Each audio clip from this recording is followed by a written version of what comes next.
interviewing Miss Irene, I found that Fowler's faith development theory also worked. Fowler suggests that faith does not necessarily relate to an organized religion or to specifically any one God. His theory says people find meaning and they connect with one another. His theory observes that people begin developing their faith early in life and continue to do so in old age.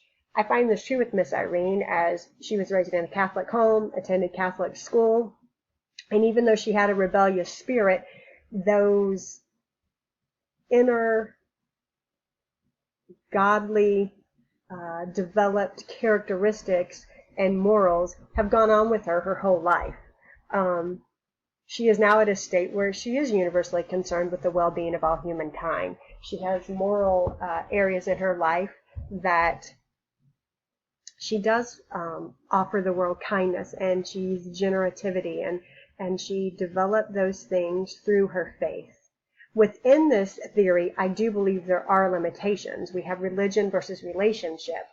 Those who were reared with religious ideologies and customs sometimes have a hard time with the relationship that is linked with custom and methodologies, because if you take the orthodox away, then now it becomes an uncertainty. I also believe that there are different levels of spirituality. One person's definition of giving to the world at universal kindness can be skewed from another person's view of universal kindness.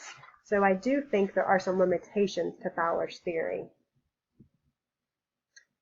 Elizabeth Jones stated, "Old age is the stage I haven't properly tackled yet. I'm resisting to letting go of joys of generativity." Life review is not a therapy, but it can be therapeutic. I think Miss Irene still has dreams to fulfill, as she stated. She is at peace with her past, and I do believe this interview was not therapy, but I do believe it was therapeutic. There was one time when she became very saddened and began to shed some tears, talking about the distance that she has with her son and her son's children. She loves being a grandparent, but with in-laws, it can be tricky. And when one in-law always outdoes the other, supersedes everything she does, it just kind of creates a little bit of a distance.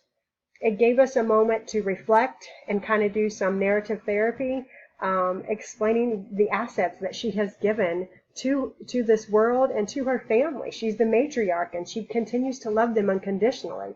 The relationship that she has with her daughter, it's a relationship to be envied. It is amazing.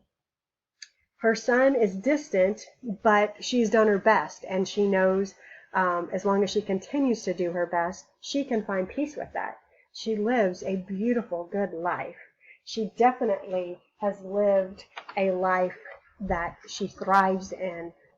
She has done more surviving. She has done more than survive in this life. She definitely has thrived, and I believe because she has gone through each of the psychosocial stages and dealt with each of the crises within, she has taken them as a learning step, never as something that would hinder her.